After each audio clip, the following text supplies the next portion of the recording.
William will never soften with Harry.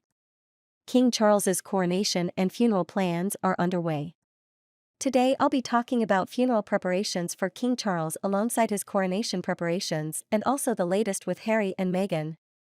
Preparations for King Charles's death are underway in tandem with his coronation preparations. Necessary. But why wasn't this done before? Apparently, the preparations for his death and funeral are being fast-tracked and treated as a matter of urgency. It's almost as if the powers that be had forgotten about it, about his age and about the fact that they would have to move fast should anything happen before or after the coronation. They would have to be prepared to usher in Prince William. The fact that they are discussing this in the mainstream media at this time says a lot. It's almost like they want to prepare the public for any event. The royal family, the palace, military, police and the government all use code names for the death of any prominent royal. So what is heard on the grapevine when a royal passes is the code word. For Prince Philip it was Operation Forth Bridge and the Queen's was London Bridge. The code name for King Charles's event is Menai Bridge. This is named after a bridge in Anglesey in Wales. Apparently, the bridge was closed in October but recently reopened. It had got to the point where it was highly dangerous and could have caused a massive loss of life. This was due to suspension hangers, which were severely rusted and corroded, and have become very brittle.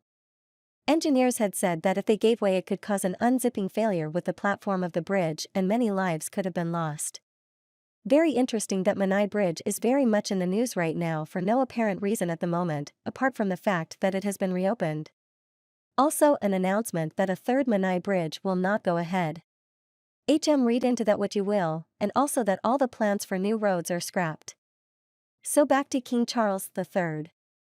This has caused many to ask if he's ill or even if he has passed, as he has not looked like himself for quite some time.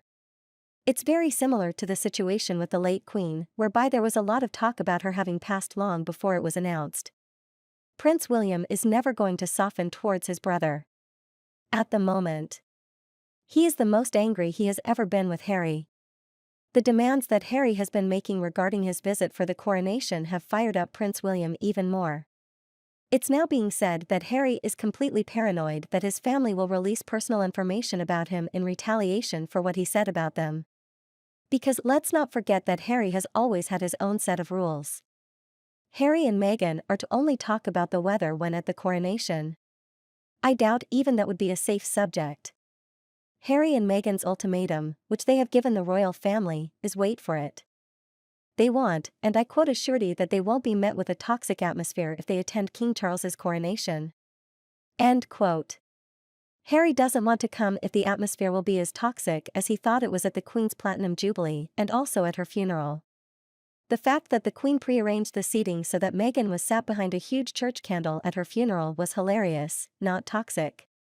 And the seating arrangements at the Platinum Jubilee and the way the royal family handled Harry and Meghan was appropriate for a couple as toxic and outright dangerous as those two.